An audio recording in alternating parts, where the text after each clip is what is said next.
Saludos, amados hermanos y hermanas de la Catacumba 4. Quien te habla nuevamente, el pastor Rafa.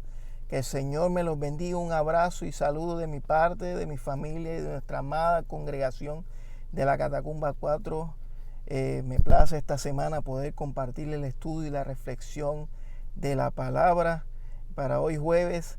Y nos vamos a dirigir o vamos a circunscribir el pasaje que se encuentra en el libro del profeta Isaías, capítulo 6. Y cuando estudiamos, ¿verdad?, lo que es los profetas, los libros proféticos, para nosotros puede ser una experiencia muy enriquecedora, de mucha bendición, de mucha administración, pero reconocemos también que hay pasajes que se nos puede resultar difícil poder manejar porque a veces tienen significados oscuros o vagos o en muchas ocasiones la palabra que se profería se dirigía a asuntos específicos de la nación de Israel en ese momento, y a veces hasta se nos hace difícil poder transportarlo a nuestro mundo o sociedad actual y ver de qué manera pueden ser relevantes en nuestro día de hoy, en el día de hoy. También podemos encontrar en la palabra, específicamente en los libros de los profetas, pasajes y versos que se vuelven muy famosos y se vuelven populares, que hasta los adoptamos en nuestra jerga, en nuestro lenguaje actual. Posiblemente hasta quizás perdiendo cierto significado en el uso por medio de los creyentes, hasta los no creyentes, porque sabemos que hay pasajes en la Biblia que se plasman o se compenetran mucho en la sociedad, y aún lo utilizamos, ¿verdad?, por personas de todos los ámbitos, sean cristianos o no. Y en la tarde y noche de hoy nos vamos a dirigir a un pasaje precisamente que es muy famoso y que es muy popular y que está dentro de nuestro contexto, de nuestra ¿verdad?, dicción prácticamente diaria. Es el pasaje que está en el capítulo 6 del libro de Isaías, verso 8 específicamente, y es cuando el Señor hace la pregunta de que ¿a quién enviaré y quién irá por nosotros? Y responde el profeta: heme aquí, envíame a mí. Y esta respuesta es bien famosa, ¿verdad?, por parte del profeta Isaías, y es que emula o plasma el modelo de respuesta que debe seguir un creyente a la invitación que Dios le hace para unirse a la obra del reino en el mundo. Y desde ese entonces esta frase ha sido plasmada en libros, en canciones, en poesías y en discursos. Y Isaías en su día, en su momento, obedeció el llamado a ser profeta del Señor en Israel y en Judá, en el reino de Judá específicamente. Y para nosotros hoy día, los que tenemos o que queremos llevar una relación con nuestro Señor Jesucristo y con Dios, estamos llamados a obedecer y estamos llamados a seguir la palabra y la voluntad de Dios para precisamente hablarle a un mundo acerca de Jesús, acerca del amor y acerca de las buenas nuevas del Evangelio. Capítulo 6 del profeta Isaías es un capítulo que nos marca un contexto que es rico en referencias históricas y en conocimiento, ¿verdad?, de la palabra y teológico. Y al final de cómo precisamente se ve la gloria y la gracia y el trono del Señor. El capítulo comienza ¿verdad?, compartiendo las visiones que se registran a través del profeta y últimamente lo que termina o incurre en su llamado y en la misión que Dios tiene para con él como profeta de Israel. En el contexto histórico lo ubica en el reinado del rey Usías, y podemos ver o verificar la historia del rey Usías si vamos a Segunda de Reyes capítulo 14, capítulo 15, o Segunda de Crónicas capítulo 26. El reinado de Usías fue uno prometedor, fue uno que empezó espléndidamente bien, hacía lo correcto delante del Señor, quitó los lugares altos y los lugares de sacrificio, restableció la adoración al Señor. Pero lamentablemente, debido a que en su corazón subió quizás la arrogancia, cometió una serie de imprudencia y desobediencia y de cosas que Dios no había establecido para él en la palabra, y finalmente padeció de lepra por causa de su pecado, y no terminó en vida su reinado, sino que por causa de eso pues tuvo que aislarse, y sus familiares continuaron terminar su reinado como regente hasta que murió, ¿verdad? Totalmente solo. Así que el rey Usías, aunque comenzó bien siendo rey, cayó en el pecado y arruinó su legado, lamentablemente. Los estudiosos de la Biblia ubican al rey Usías como un rey que tenía una gran promesa, pero que finalmente el orgullo, la arrogancia dejó que se apoderara de él, y ¿verdad? Pudo haber alcanzado más si hubiera permanecido siendo fiel al Señor. Entonces, es este contexto, en este momento histórico, que Dios le envía visiones al profeta, y el llamado que le iba a dar o que le iba a emitir vinieron justamente después de que otro gobierno decepcionante en Judá se diera, en este caso del rey Usías, aunque no necesariamente fue un rey perverso como otro, sino que simplemente en su caminar desobedeció al Señor. Entonces, luego de establecer el detalle histórico, establece, ¿verdad?, los detalles de cómo es el llamado de Isaías. Dice que Dios le mostró a Isaías el trono del Señor, que habían ángeles cantando, diciendo: santo, santo, santo es el Señor de los ejércitos, o sea, llena la tierra de su gloria. Y como resultado de esta visión, Isaías se estremeció, reconoció, ¿verdad?, su pequeñez, por así decirlo, reconoció su condición de ser humano delante de la grandeza de Dios, y sobre todo reconoció su pecado que había en su corazón. Dijo: la verdad que, ¿verdad?, en este momento soy hombre muerto, porque soy hombre inmundo de labios. Pero hay algo extraordinario que pasa en este relato, es que Dios perdona a Isaías y lo limpia de su pecado, pasándole carbón con brasas encendidas por sus labios. Y este momento de la palabra, ¿verdad?, podemos quizá imaginarnos la imagen de cómo un ángel o la misma mano del Señor agarrando un carbón, pasándole el carbón encendido por los labios de Isaías.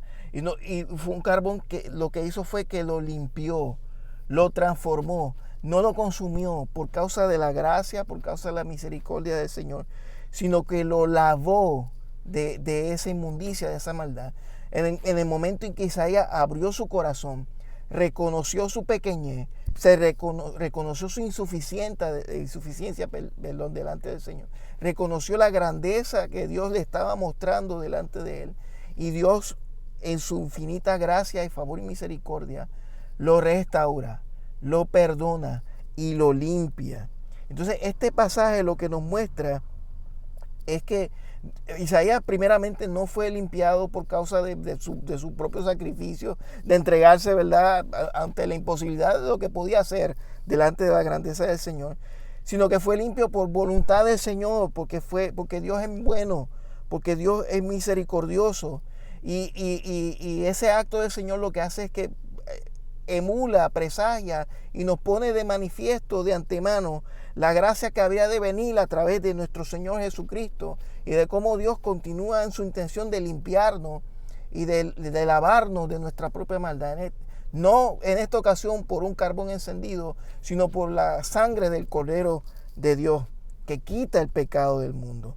Entonces, una vez Isaías limpio, una vez Isaías restablecido, una vez Isaías transformado en su corazón, él está dispuesto a ir donde quiera que Dios lo enviara. Y en este punto del pasaje donde se registran las líneas, cuando el Señor pregunta: ¿a quién enviaré y quién irá por nosotros? Y entonces el profeta responde: y dije yo, heme aquí, envíame a mí. Y el Señor quería usar a alguien que pudiera advertirle a la gente, para que pudiera avisarle, y no tan solo avisarle, sino llamarle a arrepentimiento. Y en ese momento en que Isaías abre su corazón y se ofrece como voluntario para ser esa persona y llevar el mensaje de la palabra del Señor, cabe, ¿verdad?, importante señalar que Dios usa a Isaías una vez que fue limpio de sus pecados. Entonces sigue el pasaje y Dios sigue encomendándole el mensaje a Isaías. El mensaje que Dios le da a Isaías es que, o mejor dicho, le advierte a Isaías que el mensaje que él le va a dar para que lleve a la gente es que ellos van a seguir escuchando, pero no entenderán. Van a seguir viendo, pero no percibirán.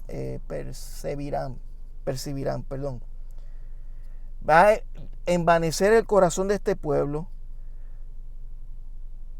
Pese a que tienen oídos, no van a escuchar. Y pese a que tienen ojos, no van a ver. Y que esto es para que puedan entender a través de su corazón y sean sanados. El pueblo de Israel y el pueblo de Judá estaban en constante conflicto con Dios. ¿Por qué? Porque en su corazón a cada momento se rebelaban a su palabra, se rebelaban a sus leyes, rechazaban su amor, rechazaban su llamado. Por eso es que Dios enviaba profetas, y en este caso envió a Isaías para que pudiera hablarles abiertamente, declararles su pecado, señalarles que estaban en pecado y señalarles las consecuencias si persistían o permanecían en ese pecado. Dios le dijo a Isaías que predicara a la gente, pero él sabía y les advertía que ellos no lo iban a escuchar, que lo iban a ignorar. Sigue el pasaje en los versos 11 en adelante, donde Dios le pinta un cuadro que no es alentador para el pueblo, que iba a pasar tiempo, que iban a pasar dificultades, que iba a pasar mucho dolor antes de que el pueblo de Israel y el pueblo de Judá pudiera finalmente escuchar y pudiera finalmente arrepentirse. Y aún así todavía Isaías estuvo dispuesto a compartir la palabra de Dios. Sabía que no iba a ser discernida y posiblemente no iba a ser escuchada en el tiempo en que él iba a ser profeta. Y a pesar de ¿verdad?, del cuadro triste que podía presentársele a Isaías como profeta, Dios le da una señal de esperanza a Isaías, porque el mensaje no necesariamente tenía que terminar con dolor, no necesariamente tenía que terminar con un cuadro desalentador, sino que le dijo en los versos 13, aunque quede una décima parte de él, volverá a ser quemado como una encina cuyo tocón queda cuando es talado. La semilla santa es su tocón. Significa que al final, aunque todo haya sido destruido, aunque todo haya sido quemado, sabemos que por causa del fuego nuestros corazones y nuestras vidas son purificadas. Y que ese tocón que queda, aún después de que todo el campo ha sido quemado, es la semilla, es la simiente para una nueva esperanza. Y esa simiente y esa semilla se cumplió finalmente en el Mesías prometido, en el Salvador, en el Señor Jesús, en el Hijo de Dios. No importa cuán pequeño se haya vuelto Israel, no importa cuán pequeño se haya vuelto Judá, no importa cuán, ¿verdad?, lastimado, cuán bajo o cuán destruido haya sido tu vida por causa de las malas decisiones o del pecado que nos asedia. No importa cuán desobedientes nosotros hayamos sido. En el mensaje de Dios siempre hay esperanza de salvación. Siempre hay esperanza de restauración. Siempre hay esperanza de transformación. Siempre hay esperanza de podernos levantar. Entonces, hoy día, ¿cómo podemos hacer relevante esta frase de heme aquí, envíame a mí? Pues mire, el Señor tiene planes, el Señor tiene propósito. Él quiere lograr en el corazón de cada persona que viene a Él. Él quiere y anhela que nosotros, como su creación, como su gente, como su pueblo, podamos acercarnos a Él y ver y cumplir el propósito, la voluntad que Él tiene para con cada uno de nosotros. Dejarnos transformar, dejarnos lavar, dejarnos sanar por el amor restaurador del Señor, de Dios a través de nuestro Señor Jesucristo. Y a que a su vez nosotros podamos ayudar a otros a que puedan acercarse más a Dios y a que puedan ser más como Él y a que puedan tener experiencias con Él, experiencias alentadoras que los ministren y que los transformen. Isaías, a través de su profecía, a través de su mensaje, a través de su prédica, llamó al pueblo, llamó a la gente al arrepentimiento. Aun cuando su vida, según la tradición, ¿verdad?, de la iglesia, dice que murió martirizado por causa, ¿verdad?, de la obediencia al Señor. Dios quiere usarnos como creyentes, como cristianos. Y así como Dios llamó a Isaías, el Señor Jesús nos hace un llamado similar a nuestras vidas. Cuando, ¿verdad?, ese momento que reunió a sus discípulos después de resucitar y que ascendió a los cielos y le dijo a ellos: se me ha dado toda autoridad en el cielo y en la tierra. Por tanto, vayan y hagan discípulos a todas las naciones, bautizándolos en el nombre del Padre, del Hijo y del Espíritu Santo. Y aquí yo estoy con vosotros siempre hasta el fin de los tiempos. Y así como Isaías tuvo que ser limpio de sus pecados, tuvo que ser lavado de su maldad, antes de que él pudiera contestar el llamado del Señor y decir: Señor, heme aquí, envía a mí. Nosotros en nuestro corazón debemos arrepentirnos de nuestros pecados, permitir ser lavados y limpiados por la sangre de nuestro Señor Jesucristo y presentar nuestras manos y presentar nuestras vidas para que podamos ser útiles al Señor. Y para, ¿verdad?, una muestra de que tenemos una relación con Cristo es que podamos estar dispuestos a escuchar su voz y podamos estar dispuestos a caminar como Él caminó. En el corazón de Isaías hubo una disposición para ser obediente a hacer lo que Dios le pidió y establecer un ejemplo a seguir para nosotros como creyentes en el día de hoy.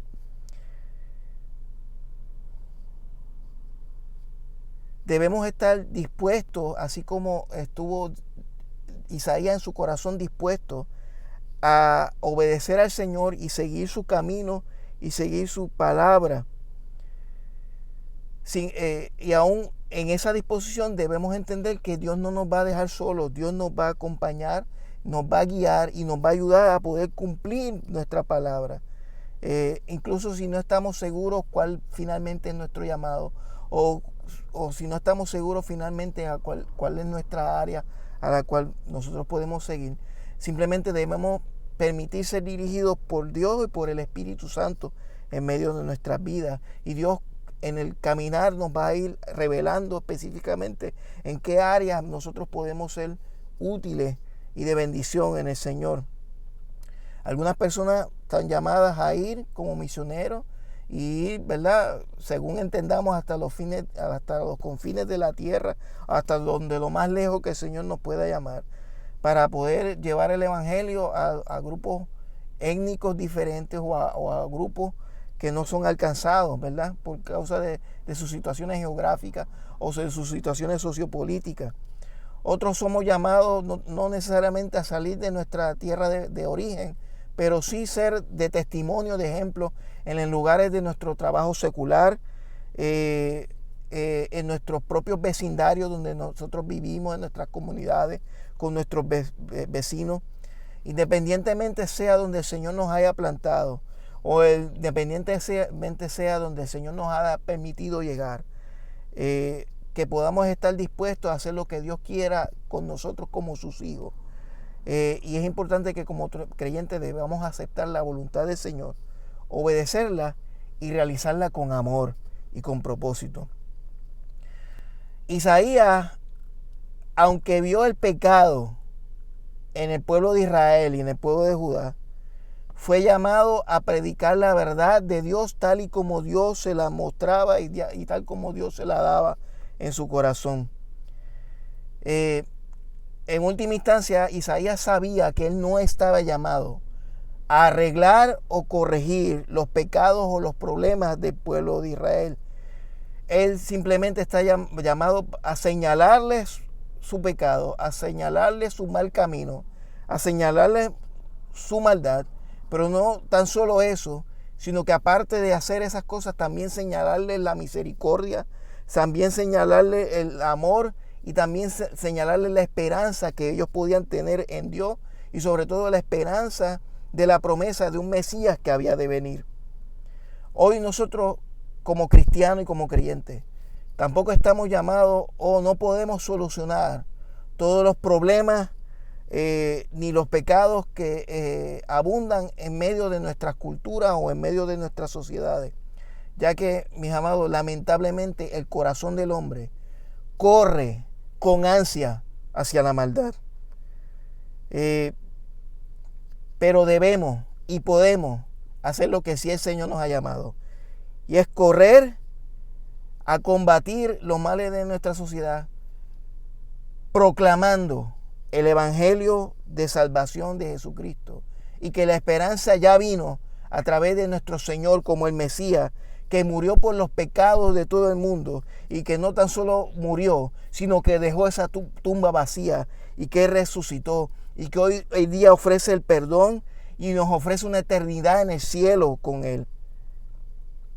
Así como Isaías respondió, amado, con pasión y con obediencia al llamado y a la asignación que Dios le dio para con su vida, nosotros como creyentes, como cristianos, podamos responderle al Señor y darle la misma contestación que hizo el profeta. Heme aquí, envíame a mí. Y para culminar, este pasaje nos recuerda muy grandemente cuando el Señor le dijo a sus discípulos, allá para el Evangelio de Juan, que pudieran alzar sus ojos y vieran que la mies es mucha y los obreros son pocos. Y les dio una encomienda y dijo que oraran al Señor de la mies para que envíe obreros a su mies. Amado, hay grande cosecha en el día de hoy, porque la mies es mucha. La mies es mucha y los obreros son pocos. El Señor nos está llamando y nos está instando para que oremos e intercedemos para que el Señor envíe obreros a su mies, envíe siervos que estén dispuestos a hablar las buenas nuevas de salvación y a llevar esperanza, a llevar consuelo al corazón de que así lo necesita. Dios tiene un corazón que es compasivo y Él quiere mostrar su gracia, Él quiere mostrar su misericordia para aquellos que desean encontrar su camino. Hay vidas que están dispuestas a dar la vida por Cristo. Lo que necesitan es alguien que les muestre el camino del Señor. Y Dios nos está llamando a que tengamos su mismo corazón compasivo y que pidamos por la necesidad que hay en la gente y que pidamos también por la necesidad que hay de obreros que muestren la bondad de Dios y que muestren la verdad de su palabra. Pero aquí está lo interesante, es que si nosotros oramos por esto, también tenemos que estar dispuestos a hacer lo que estamos pidiendo.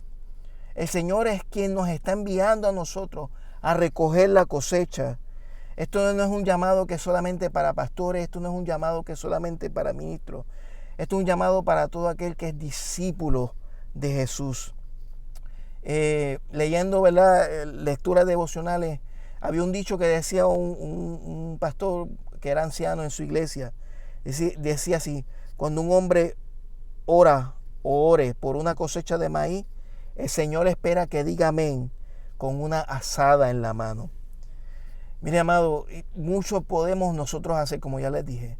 Tal vez podemos y somos llamados a ir más allá de nuestro lugar de origen, a ir a grupos que no han sido alcanzados, y que la gracia del Señor de Dios nos acompañe.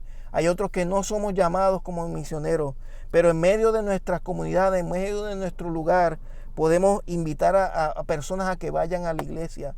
Podemos conocer a nuestros vecinos y ofrecérnoslos para hacer de ayuda, de servicio y de bendición.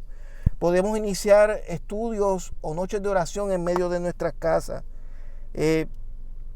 Dios responde a nuestra oración usándonos. Así que preparémonos para mostrar el camino a otros. Espero que esta reflexión y este estudio les haya sido de bendición y que esta palabra los haya ministrado en esta hora y en esta noche. Gracias, mis amados, por haberme acompañado. Que el Señor les bendiga. Un abrazo. Cristo les ama.